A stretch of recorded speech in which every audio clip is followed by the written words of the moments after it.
Time. Welcome to the ARW discussion, folks. I see we got Jim Smith, we got Bear, we got JC Machine Shop, Journeyman Randy, and Kim Brazelli. And Al. Hey, everybody. We're one short right now, but he's going to show up in a little bit. But welcome to the California Day. These guys are all top-notch creators from the state of California. Cream of the crop. Okay. Well, speak for yourself there, Harold. Well, I'm not from California. But we were working on Chuck's vacuum hose there. So, man, I don't know about the rest of you, but we had some pretty wild wind blowing yesterday. Really? It actually got cold here, and at least in my part of town. Yeah, we were close. No wind in Mountain View. What are we? We're 15 minutes from each other, and no wind in Mountain View. Wow, that's amazing. We were, had stuff coming out of the trees, things falling over in the backyard. It was unreal. Wow. Yeah, I guess it was coming through the gap there from the ocean. Yeah. Okay, I guess it was just me then. Sounds like you got your own weather over there. Yeah. I can look to the north, see it raining on Houston, and it's not raining on me, So weather's pretty specific.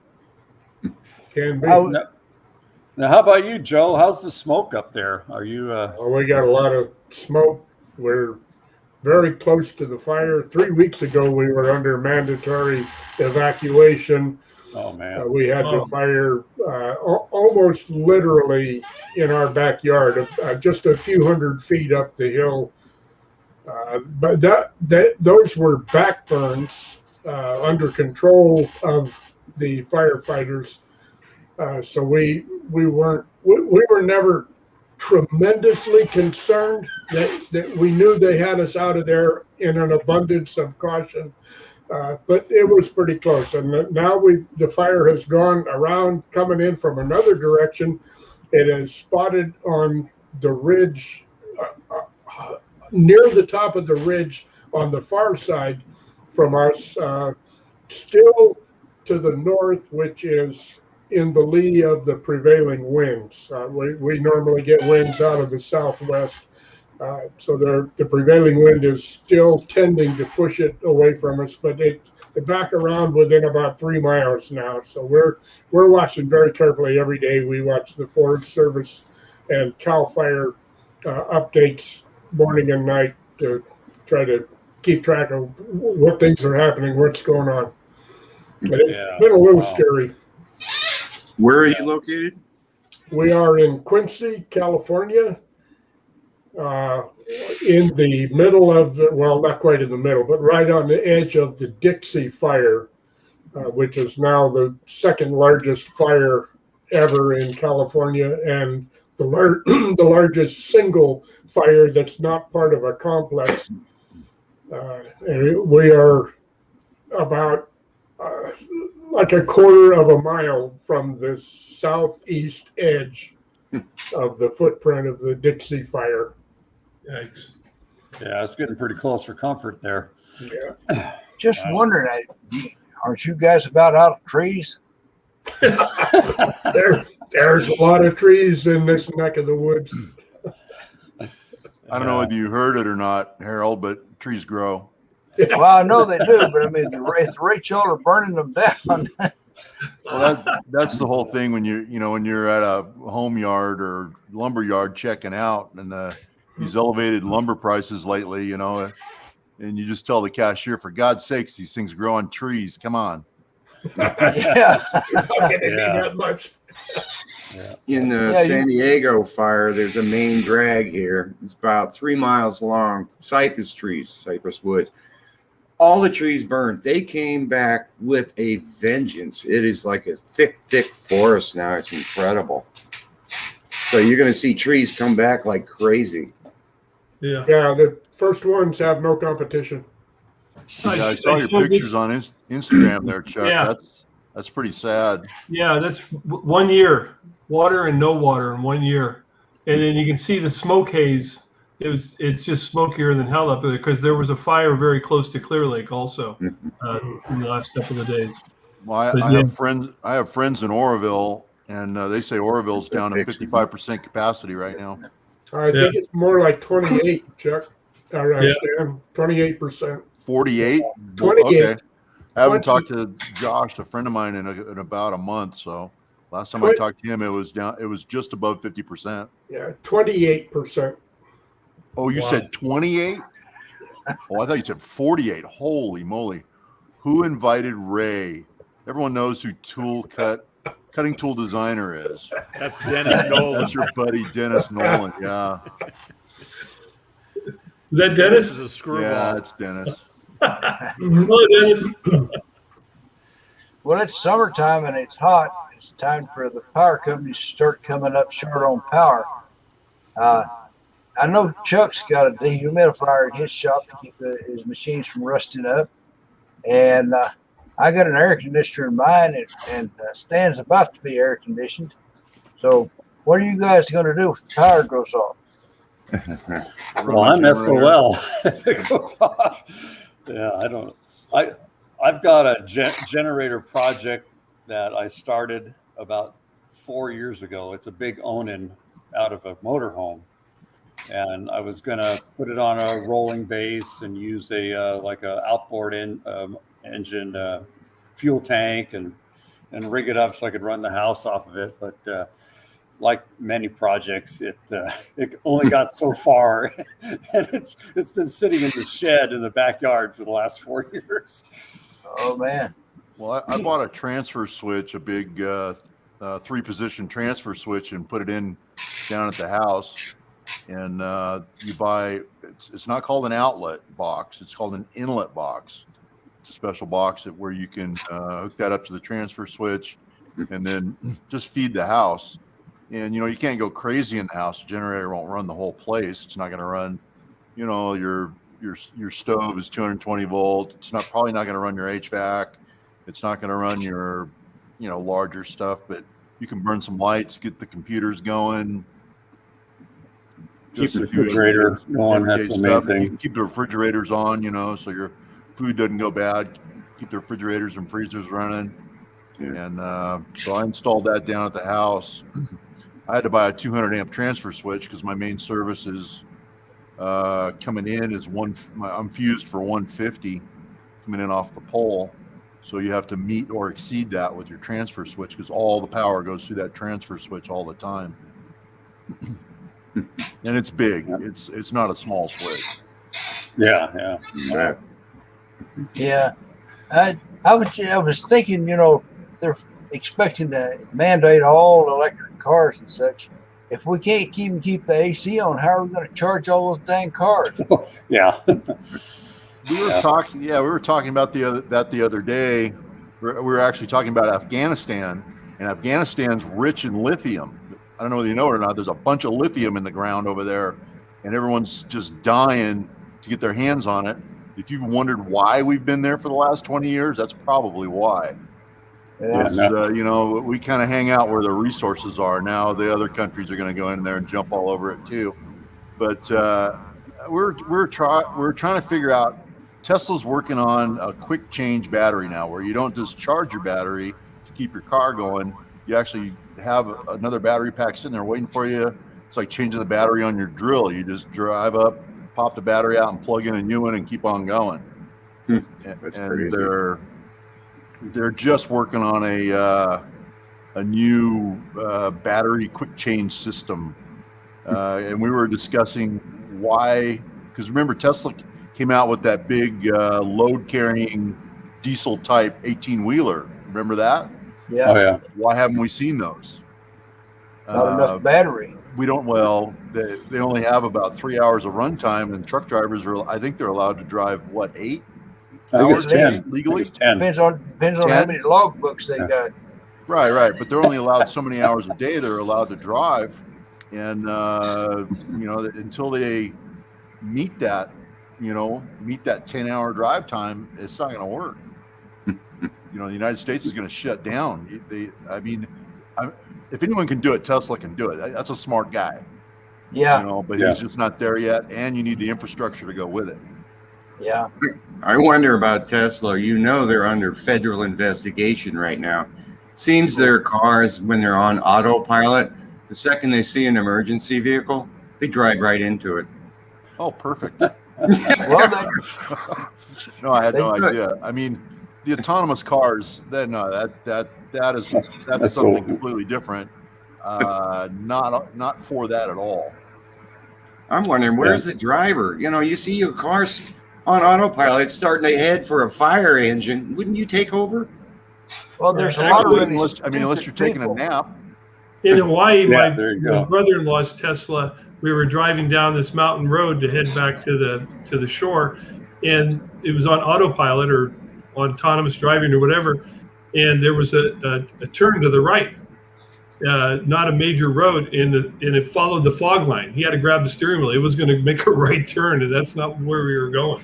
Whoa. I don't even, those things scare the hell out of me. I don't even like lane control. I was driving a friend of mine's Mercedes, and it's got lane control. I was going down the freeway, and I had the freeway pretty much to myself. So I'm getting ready to change lanes, so there was no one to signal to. I didn't bother turning the turn signal on, but as soon as I started getting out of my lane, it's trying to yank the steering wheel out of my hand to keep me in the lane. When you turn the turn signal on, it disables that part of the system, so you can change lanes easily. But I was fighting that thing to get out of my lane, and I'm telling him, I go, hey, how do I turn this system off? This thing sucks. Yeah, that could be bad in an emergency situation. Yeah. Right. You If you had to react. dodge something quickly, something runs out in front of you, whatever, and you need to jerk that steering wheel and go the other direction, you ain't doing it because it definitely pulls against you. That's strong. Wow. Got that on the wife's Camry, but it's not that strong. I mean, you'll feel it pull, but you can overpower it. I mean, it's pretty cool when it's running along. You can literally let go of the wheel and that thing will stay in the lane. And the freeway's turning left and turning right, and that Benz is just following it.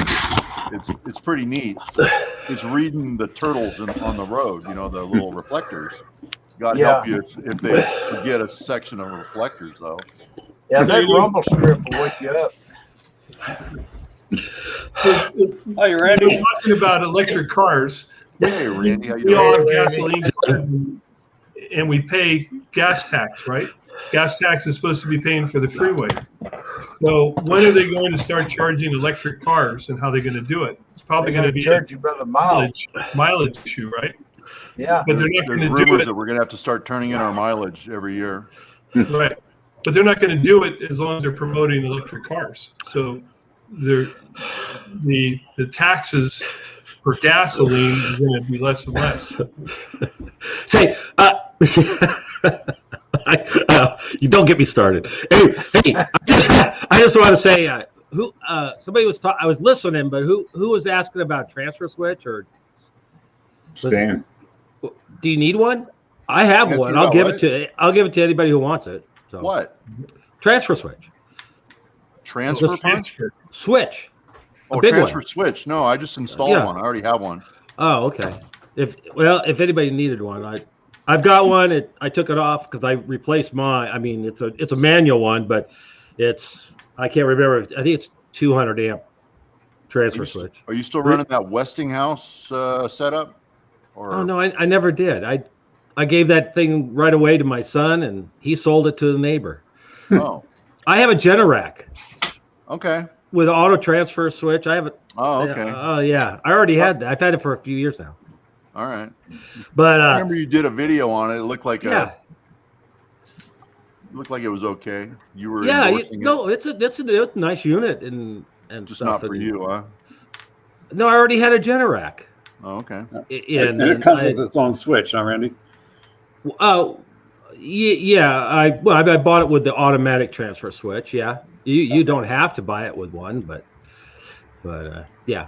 But I just wanted to say I have one, a manual one, that if somebody needed it, you pay for the shipping and you can have it. It's perfect condition. Yep. So. Other than that, and Joe, I want to say hi to Joe, and thanks for responding to my email, Joe. I'm glad you guys are safe. So Yeah, we're fine. For the moment, Yeah. we're fine. yeah. That sucks. You still evacuated? No, that was about 3 weeks ago, and we were out for about a week. We were under an evacuation warning for about 3 weeks total. Yeah. But that ended a week and a half ago. So we're right now we're feeling pretty good.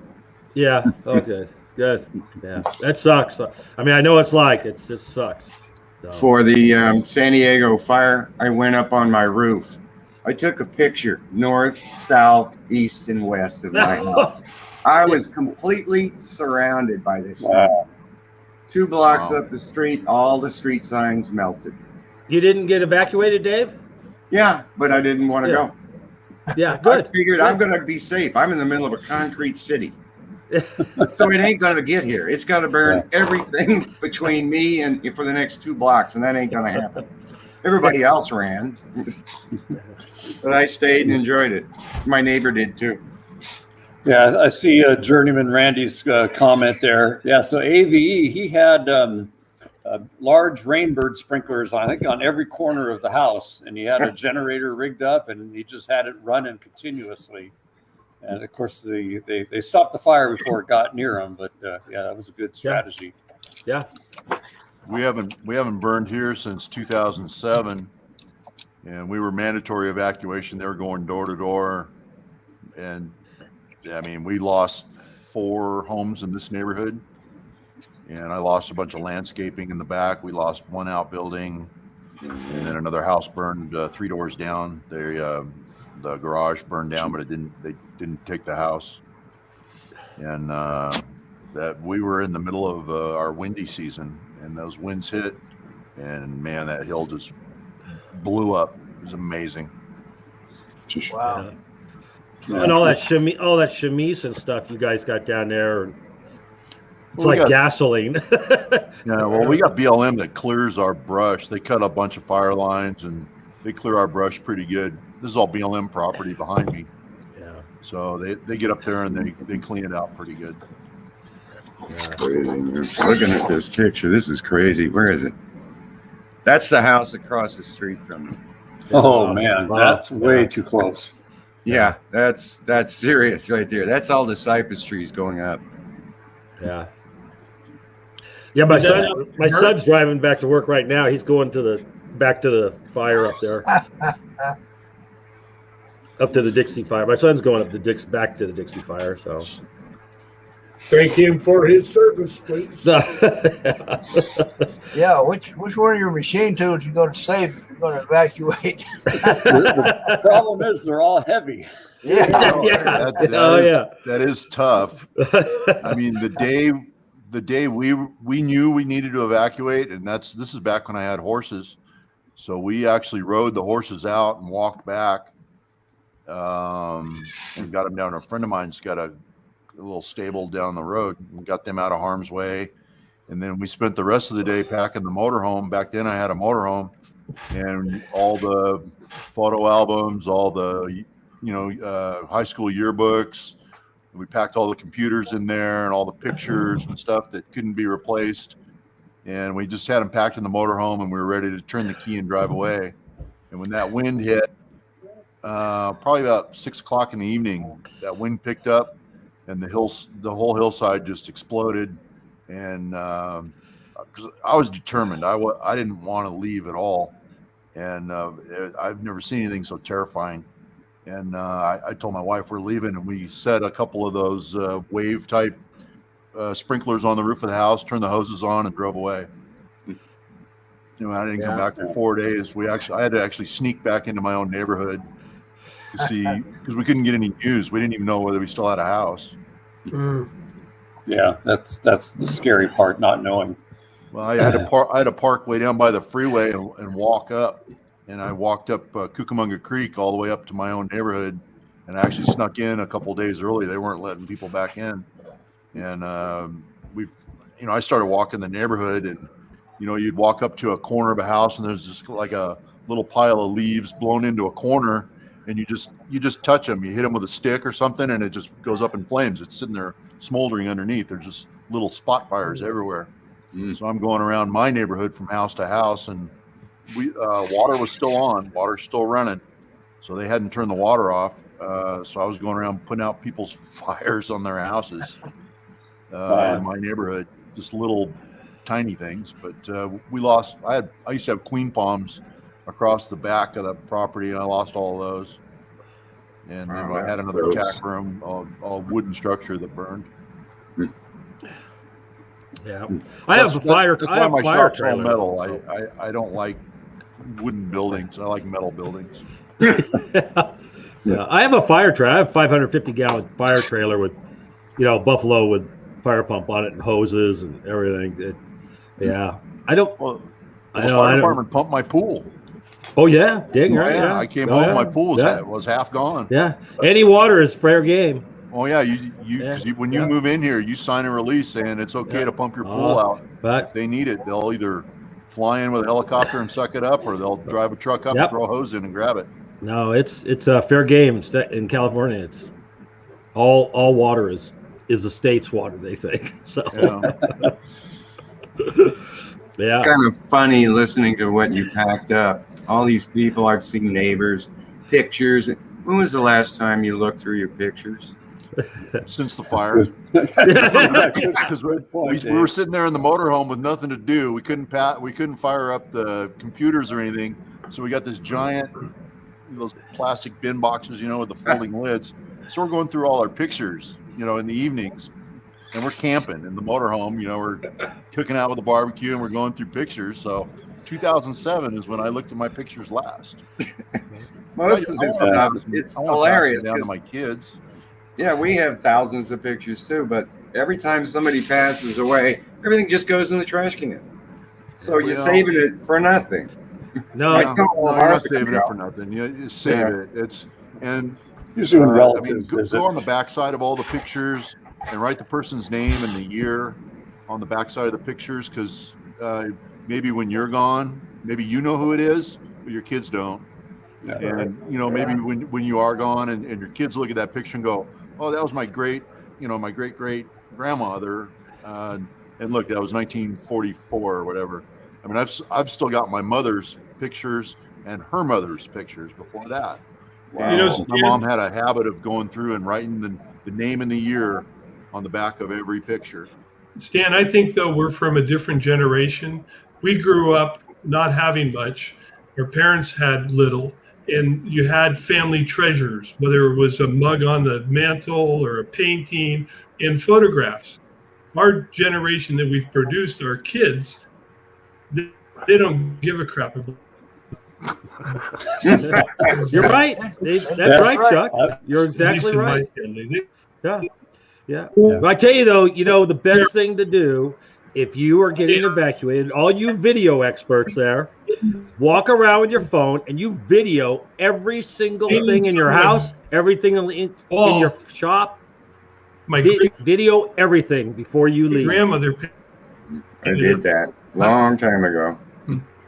Well, it's time to do it again because you changed all that stuff. Yeah, you're probably right. All the drawers. What a painful process, too. No, right before you walk out, man, or as soon as you hear you're going to get evacuated, you videotape everything. All the pictures and digitized documents, everything. It's on one NAS. If there's a fire, I just grab that little bitty box and run, and I got everything. I don't care what goes. Yeah. I mean, when we had to evacuate, or when we did evacuate, we were done in about an hour. That was about it. Grab all the guns. Important stuff. Yep. And a few mementos and out of there. Yeah. What I'm going to do with all the ammo and gunpowder, just leave it and run. It'll be a mushroom cloud. Yeah, well, I tell you what, it's the same thing here with hurricanes. The ones coming through, you got to run around through the house and take a little video, because there's about 50% of the junk here that you don't know is even here. You forgot about it. You haven't used it in a year, Well, just like Wildman Tech there just said, if you've ever had to fight with the insurance, you wait till your house burns down. You're in for, I know one guy just down the street from us, and 3 years. 3 years before he could get the money to build the house. Whoa.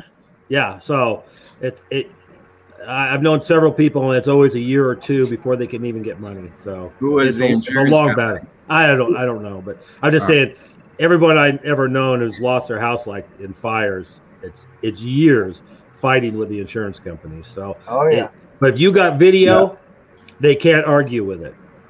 So And makes a big one difference. thing we did when we went around trying to figure out what we were going to take is think about, would we rather have that or would we rather have the insurance money?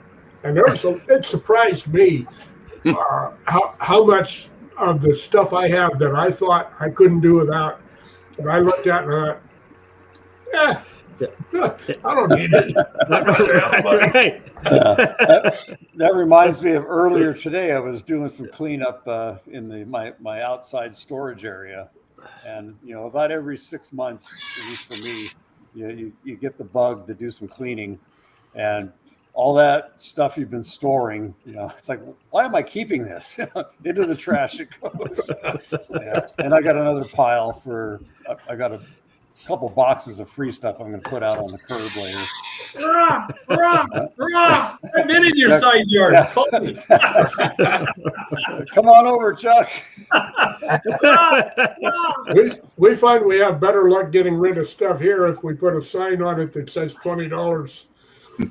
You put a free sign on, it'll sit there for a week. You put a sign that says $20, it'll be gone that afternoon. Yeah, that's true. Yep. Yeah, we've said a few things out there on the street. Free, 30 minutes, gone.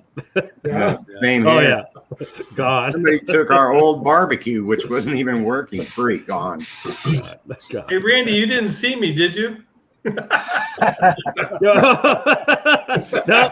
there were no cameras on it, Chuck. No cameras. Tom Lipton got a picture of you out there, Yeah, Chuck. I was going to say, I remember a porch pirate incident. Yeah. Hey, what's going on with Tom? Anybody know? What's Tom is doing? I haven't talked to him. Okay. Oh. Yeah. I think he's pretty busy. I don't know. He said going through some life-altering changes or something. So I'll tell you after the show, Randy. Oh yeah, I was just kind of curious. Yeah, I'll tell you in a little while. Yeah, thanks. Yeah, speaking of that comment on the saw, I really like that saw you're putting back together. That's a real saw.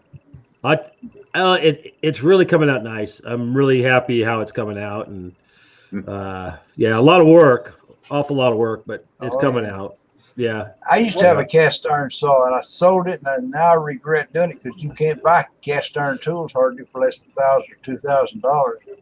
Oh no, this thing's a tank as far as that goes, and a lot of people didn't think I said I was going to paint it blue, and everybody was like, "Oh no, don't paint it blue, don't paint it blue." And then all I see is the comments. That looks gorgeous, So it's like, no, it's an awesome blue. It really looks good, especially with the polish. I think it's a knee-jerk reaction. Whatever color you come up with, don't paint it that color. I wasn't going to paint it gray. I hate machinery gray. I looked at machinery gray on the ships for 30 years. I hate machinery gray, and it wasn't going to be gray. What's the vintage on that saw, Randy? This one, because this one doesn't have a serial number, and so it was like 1937 and 1941. They didn't serial number anything. So so it's somewhere in 37 to 41. It's a knockoff. It's a knockoff. Yeah. No, the blue looks good, Randy. I watched it last night. I like the blue. Yeah. It's a shame about those pot metal protractors on there, huh? And on the trunnions, yeah. Yeah, that seems like the weak link. Big time weak spot. I really want to maybe do something about that more, but I don't know. But also the miter is also the same material, and you cannot find one that's not got a 45-degree cut in the side at the end of it because of their design. If you used it on the saw with the table tilted, everybody cut the miter, and I got one from Gary that wasn't cut quite as bad as the one I had, and I was able to weld it up. It took me quite a bit of work, but I have some machine work to do on it, but I did get it welded up, and it should come out pretty good. It will be a lot nicer than with a cut in it. So, but yeah, that stuff is, but there's some weak design points in the saw, but it's still a nice saw. I was looking at the reinforcement you made, where every time you slam it into the zero stop, it would break off that little tab.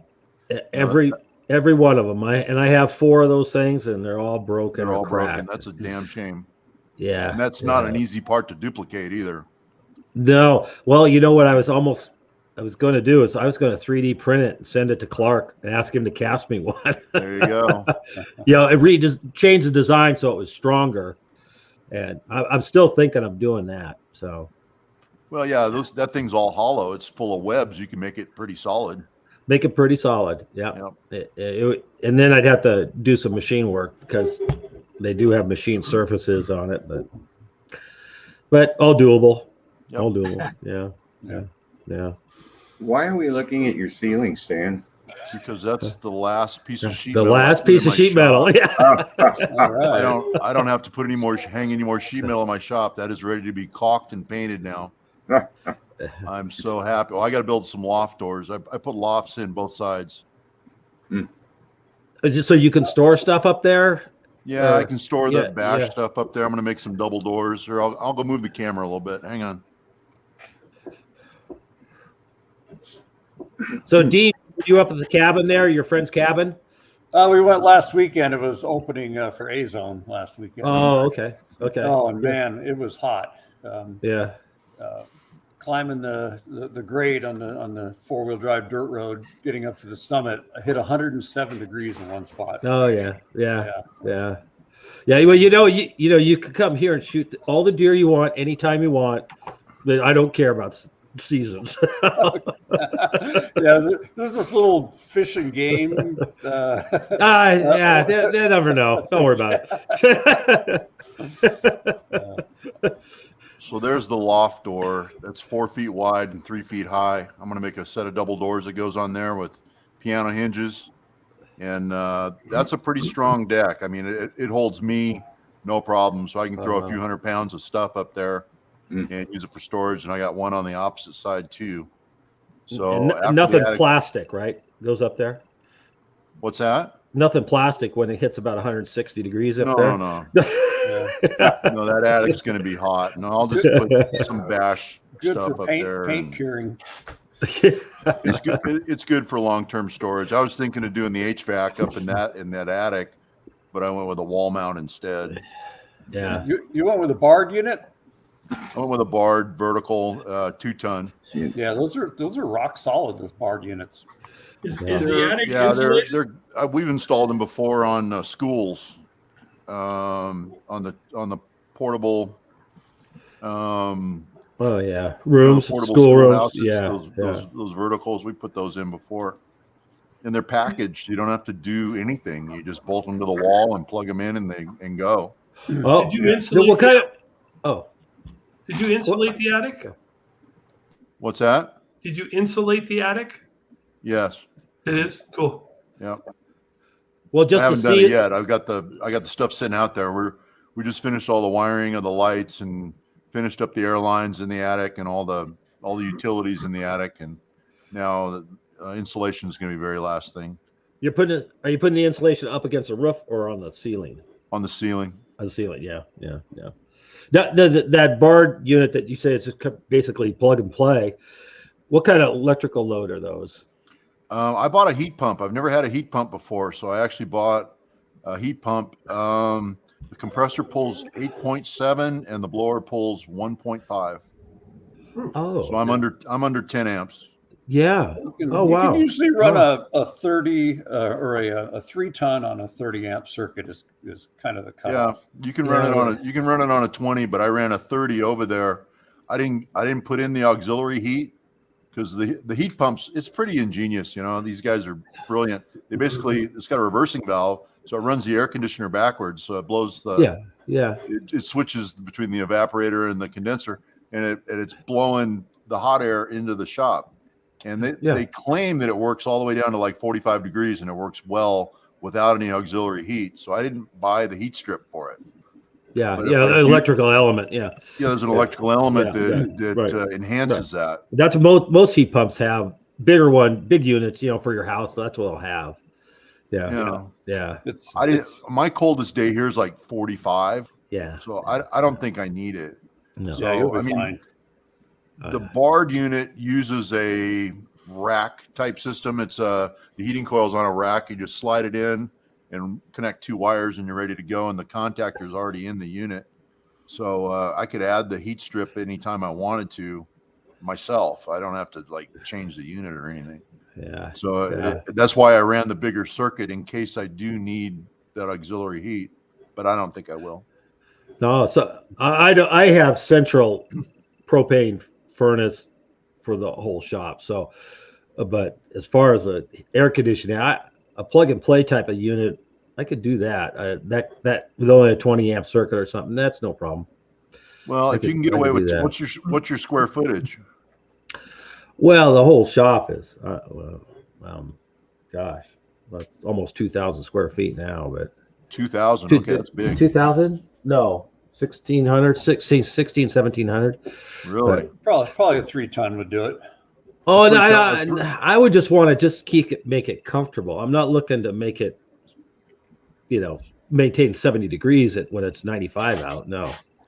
Well, my main trouble now is I don't have any distribution ductwork in yet. I got the supply and the return cut into the wall, but I don't have any distribution for the supply duct. So it's you can hang meat over by my milling machine right now. It's really cold, but it's not getting down to the other end of the shop. So I ordered some ductwork in there for my regular guys, and I did it all in round spiral. I did a zero pressure loss system. So I'm necking it all down. I'm maintaining 500 feet a minute through all the ducts. Nice. Yeah, that would be good. Yeah. Good thing is air conditioner. I'm just running it down the east wall and blowing it all west. Hey, Ray, what are you doing for cooling? Ray, yeah. That big giant 48-inch fan that you gave me. That's it? That's it. Ray, what's your square footage? It's 1,200. Yeah, you need your shop's pretty poorly insulated too. You'd need at least a 3-ton on that place. His shop's not insulated. There is no insulation. That's what I said. It's poorly insulated. It's wood. No, well, I haven't insulated because I thought I was going to be putting an HVAC system in, but then Mr. Cool, when we were in Texas, Stan, said they were going to hook me up with a split system, and never came through. So yeah, they never came through for me either. I went out and bought my own. Yeah. I don't know. I don't know. What's really odd about the whole thing, they actually called me after Texas and said, look, we're going to hook you up in the spring with the big system. And I explained to them exactly what I had going on. So I wanted to leave everything open for that, and never heard back from them after that, even after they said so. Same thing happened to you, it sounds like. Nah, I'm pretty happy with the barred unit. It's quiet. It's running right now. You can't even. It doesn't even bleed into the microphone. I can't hear it. No. Yeah. So I'm thinking, forget the split system. I may just put a regular system in, like a house system. Yep. And duck it in the ceiling. That'd be sweet. Yeah. That's nice having it. Like mine's all in the ceiling, and that's pretty nice. You don't get all that. You don't get a lot of noise from it, I should say. It's real quiet. Ray, do you have natural gas there? Yes. As a matter of fact, where all the pool equipment is, since we have a spa heater, I had them tap in a T right there. So where the condenser would go, there's gas there. Okay, yeah, because that's the most economical for heating.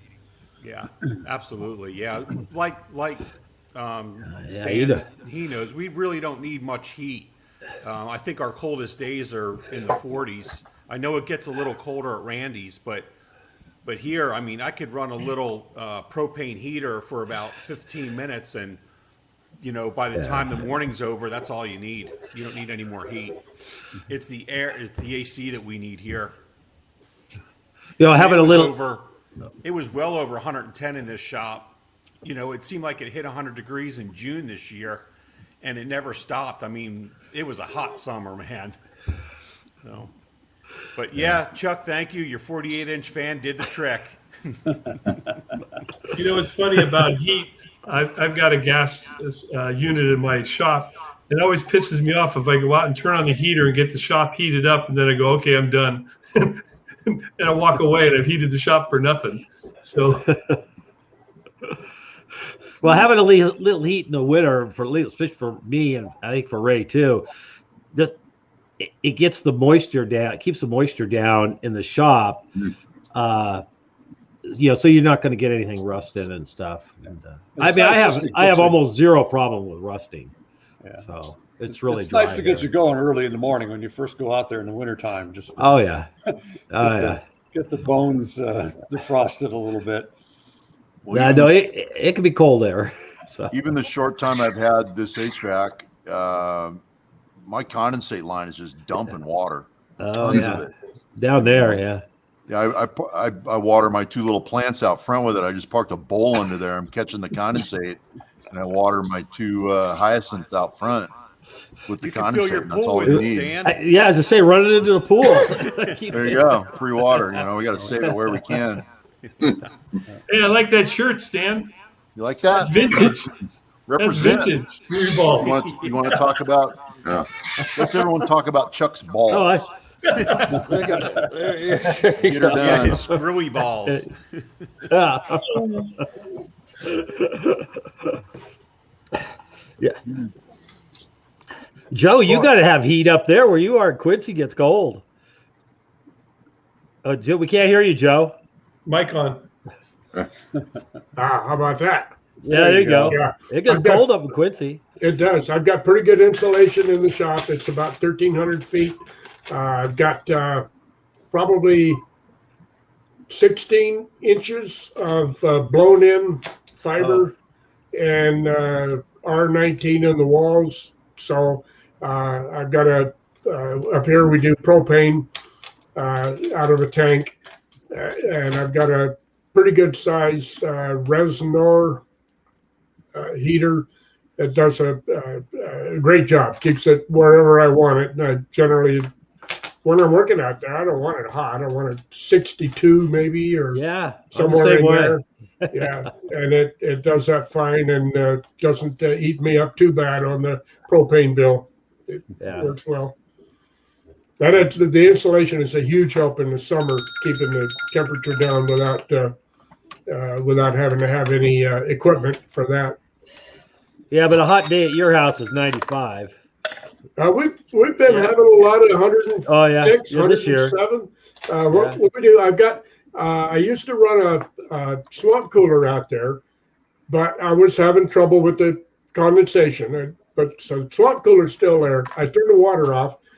In about 3 o'clock in the morning, I got a timer on the fan on the swamp cooler. It comes on and it blows air through the shop, which is connected to the house.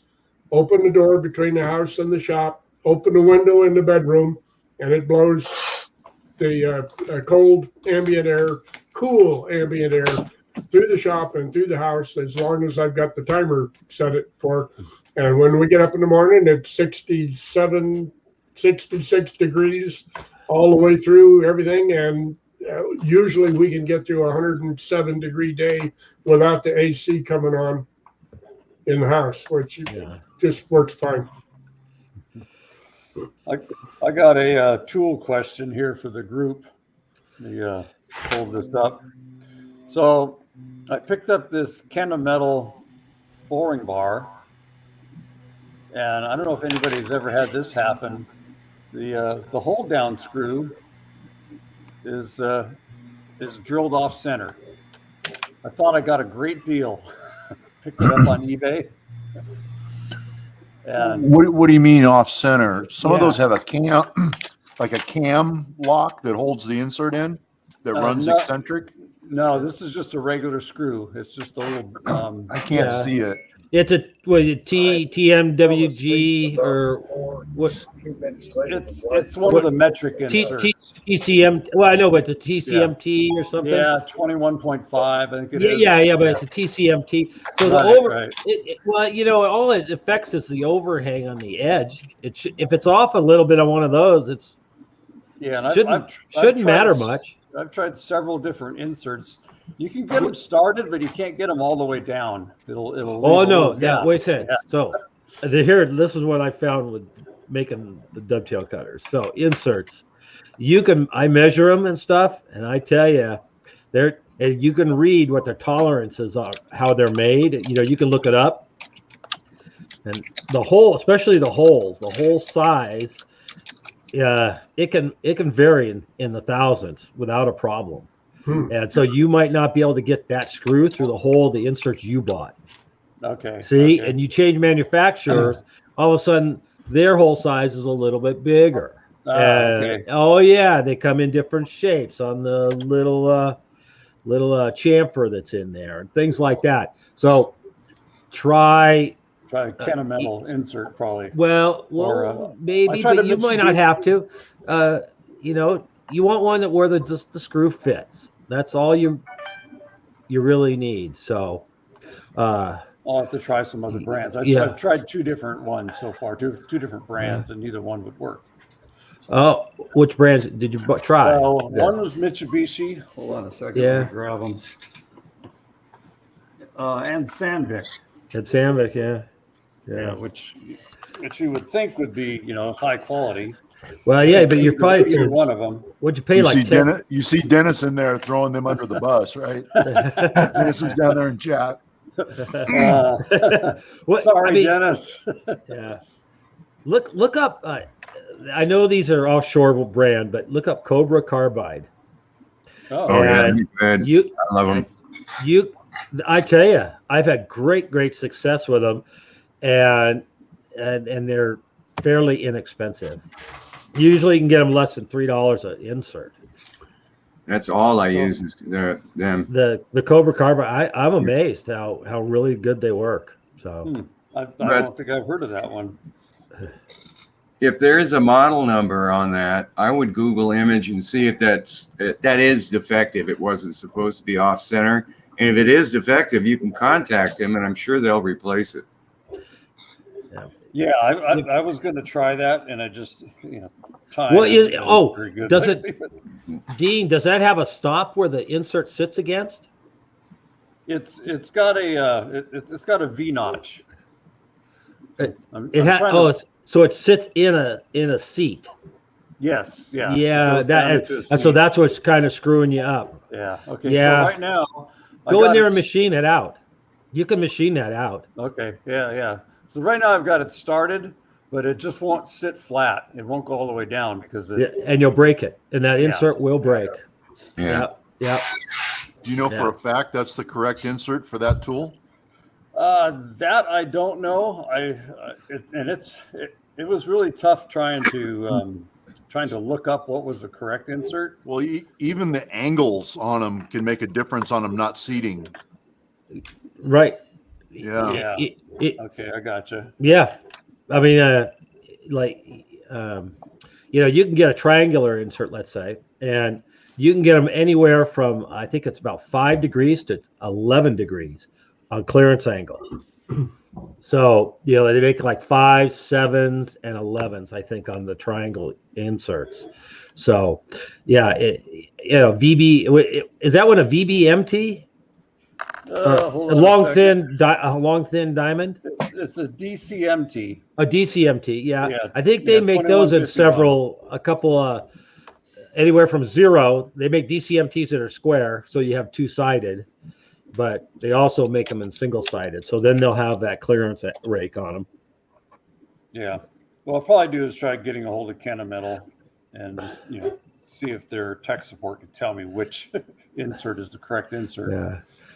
But it would be no big deal to put that. Well, it'd be a big deal because you got to get it lined right. But putting it in the lathe and just taking a skim cut on it.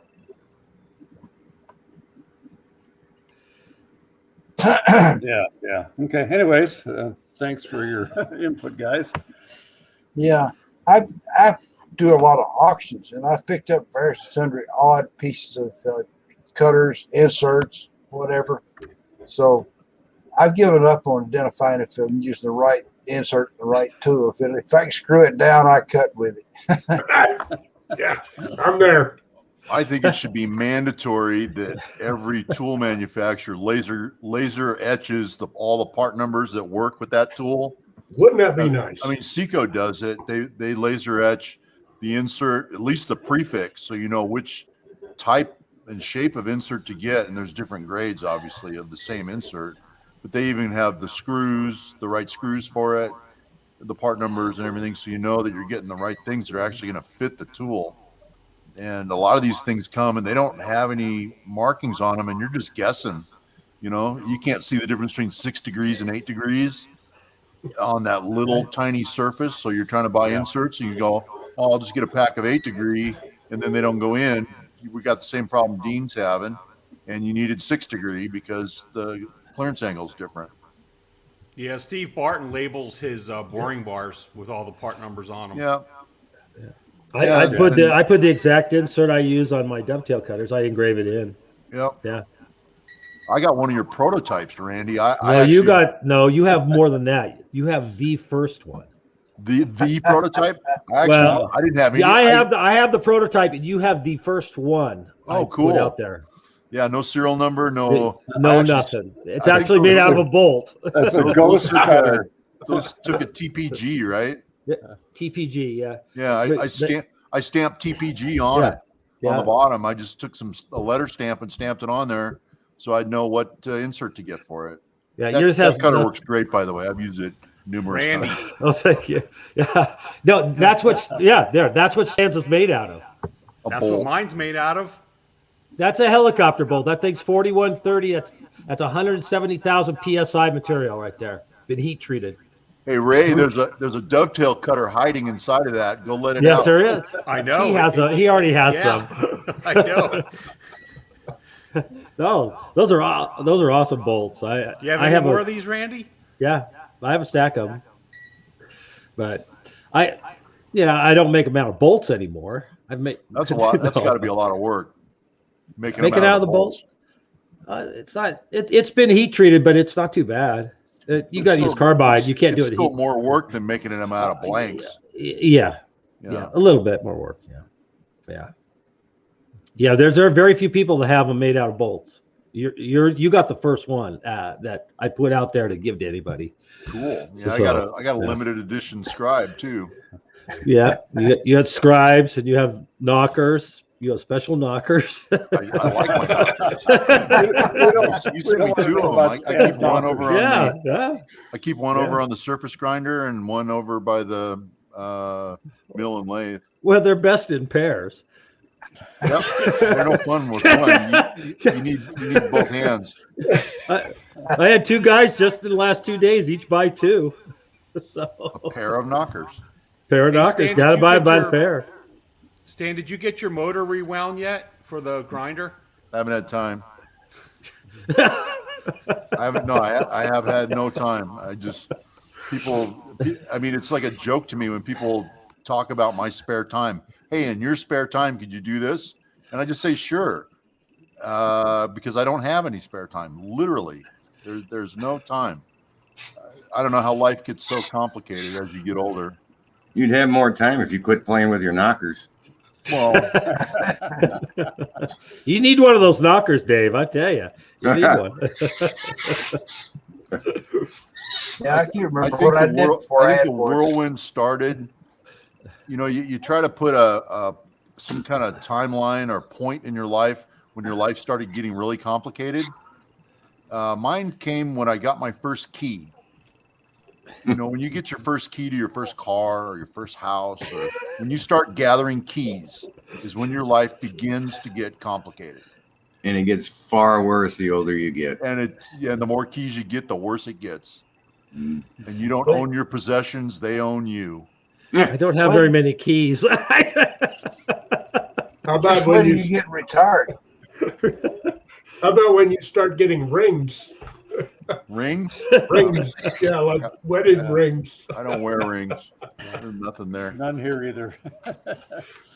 Oh, hey, I got to answer a question here. Somebody just said that. What was that? Just one guy, Metalworks? Good thing I didn't call them whackers. Oh, yeah.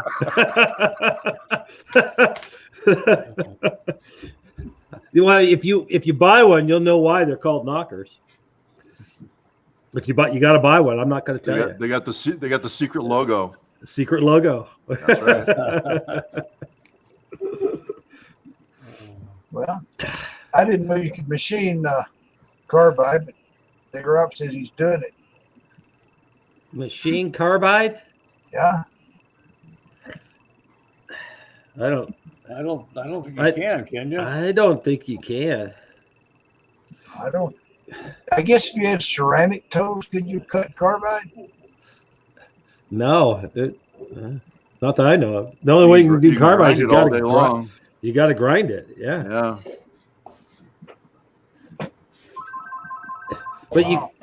But Diamond and CBN wheel can grind carbide too, right? Yeah, I think CBN, so. yeah, and Diamond. So I keep planning to buy a CBN wheel, never get there. you should be able to get it for you too. They're all over the place. They're very cheap. Well, yeah, but I always bought something else before I got to it. what's Dean working on there? What's Dean doing? So, Randy, you didn't get to see this. So I got an inertia. This is an aircraft inertia starter. Oh, So it's not electric. It's strictly hand crank. yeah. And it uses the flywheel. And tell you what, it's got some torque once you get it up to speed. Is it like a 600-to-1 ratio or something? Yeah. That thing, And then I don't know if you guys can see the top here or not. Wow. It's got an engagement here. Yeah. I mean, this thing will turn like this. It'll go for three minutes. Wow. use that for a welding positioner. Yeah. You know what? Yeah. You might be onto something. Yeah, I might be onto something. Use that for a welding positioner that you don't even have to plug it in. It's perfect. Yeah. But you got to wind it up every time you go to use it. I've hand propped a couple planes. A few small planes. I've hand propped them. Yeah, this thing's still going. Some of them had hand cranks that were on the side That's of crazy.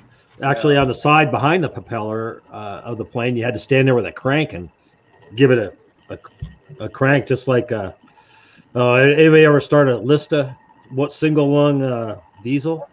They have hand cranks. It'll break your arm, tear it right off if you screw that up. Yeah. I don't Hey, Dennis understand. just said there's nothing available to the public for machining carbide. Well, here, I don't know if you guys can see this. 6C Tools makes this for machining carbide. I don't know if you can see that. Can you guys see that? What's it got on the end? Actually cutting it. Yeah, that's for machining carbide. Wow. Is that a lathe tool or is it a Phil, is it? It's an end mill. Wow. Huh. looks like it's got a single point? I bet you that's I don't know. pricey. Yeah, that Phil sounds Mundy's expensive. here, and he's the one that I just can't showed think me of this, any so- carbide I need to machine. So No.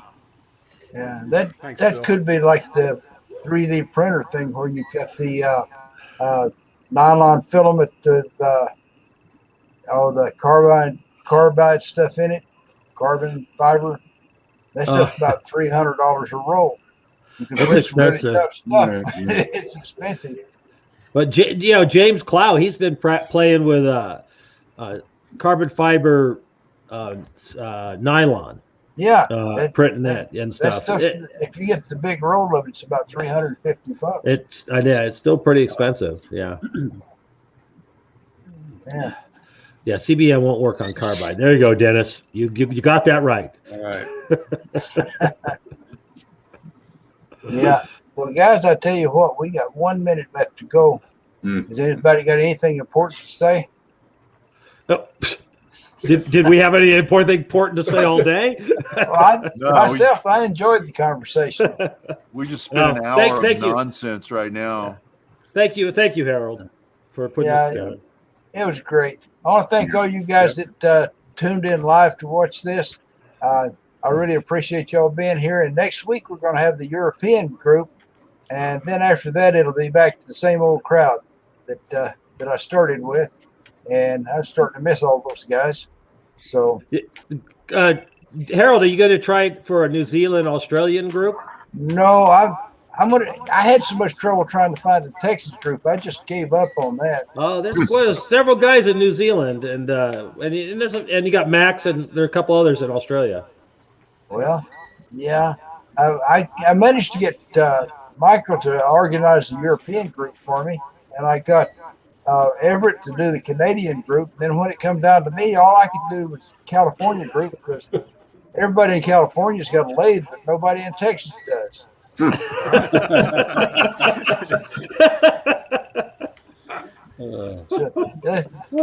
the way it goes.